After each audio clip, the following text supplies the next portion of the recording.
అధ్యక్ష, మరి ఆయన ఎట్లా మాట్లాడుతున్నాడు? మొత్తముగా గత ప్రభుత్వం ఏం అంటే కాంగ్రెస్ ప్రభుత్వం ఏం చేయలేదు, అప్పుడు ఇప్పుడు మొత్తం మేమే చేసినామని చెప్తున్నారు. ఆ సోదరుడు మొన్ననే టీఆర్ఎస్లో పోయిండు, అప్పటిదాకా కాంగ్రెస్లోనే ఉన్నాడు. అంటే కాంగ్రెస్ ప్రభుత్వం యొక్క కార్యక్రమాలు నచ్చాయి కదా అధ్యక్ష. ఈరోజు ఈ రాజ్యాంగం ద్వారా ఎస్టీ స్టేటస్ ఇచ్చిందే ఎస్సీ ఎస్టీలకు కాంగ్రెస్ ప్రభుత్వం అధ్యక్ష. అదేవిధంగా సోదరికి కూడా రిజర్వేషన్ రావడానికి ఆ రోజు 1976లో ఇందిరమ్మ గారు మరి తీసుకొచ్చినటువంటి రిజర్వేషన్ తోటే ఈరోజు సోదరుడు ఈరోజు ఎమ్మెల్యేగా ఇక్కడ రావడం జరిగింది.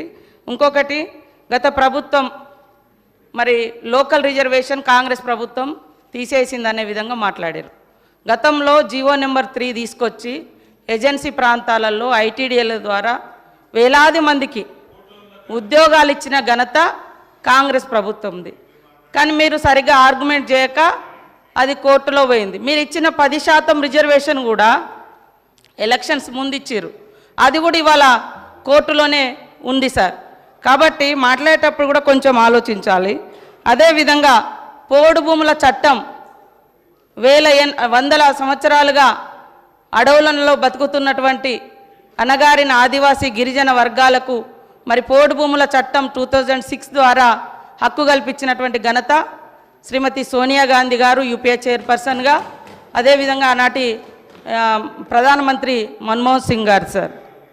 కాబట్టి ఇంకా కొన్ని మైనార్టీల గురించి మేము వచ్చి 10 నెలలు అయింది, మీరు 10 సంవత్సరాలు అన్నారు. 12% రిజర్వేషన్ ఇస్తా అన్నారు, మరి 10 సంవత్సరాలైనా ఇవ్వలేదు.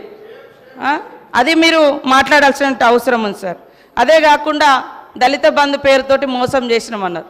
ఇందులో ఆల్రెడీ 2000 కోట్ల రూపాయలను ఈ సంవత్సరానికి గాను మరి పెట్టడం జరిగింది. కాబట్టి మేము ప్రవేశపెట్టినటువంటి బడ్జెట్ను కూడా చూసుకొని మాట్లాడితే బాగుంటుంది. అంటే ఓకే అన్న, నేనేం అనడం లేదు, కానీ మేము పెట్టినాం కదా, పెట్టిన వాటిని కూడా మీరు పెట్టలేదు, చేయలేదు అని కాకుండా మంచిని మంచి అనుండ్రి, చెడుని చెడు అనుండ్రి, పాలకు పాలు నీళ్ళకు నీళ్ళు, అంతేగాని అన్నీ ఏం లేదు అంటే మరి అది కూడా కరెక్ట్ కాదు. కాబట్టి మా సోదరుడు కరెక్ట్గా ఆదిలాబాద్ జిల్లాలోనే గత 10 సంవత్సరాలలో మీరు ఎన్ని వేల మంది గిరిజన నిరుద్యోగ యువకులకు ఉద్యోగాలు ఇచ్చిరో చెప్పండి, ఎంతమందికి ఎస్సీ ఎస్టీలకు ఇండ్లు ఇచ్చిరో చెప్పండి, ఎన్ని వేల మందికి నీటి వసతి కల్పించిరో వ్యవసాయానికి చెప్పండి. అదేవిధంగా మైనార్టీలకు సంబంధించి కూడా రిజర్వేషన్లు, ఉద్యోగాలు, ఇండ్లు ఏమిచ్చిరో చెప్పండి. మేము 10 నెలలు కూడా కాదు, 8 నెలల్లో ఇప్పుడు మా బడ్జెట్లో అన్నీ పెట్టడం జరిగింది. కాబట్టి ఇవన్నీ ఆలోచించి మాట్లాడాల్సిందిగా మా సోదరుని కోరుతా ఉన్నా అధ్యక్ష. అనిల్ జాదవ్ కన్క్లూడ్ చేయండి. అధ్యక్ష, ఏదైతే మంత్రి గారికి ధన్యవాదాలు.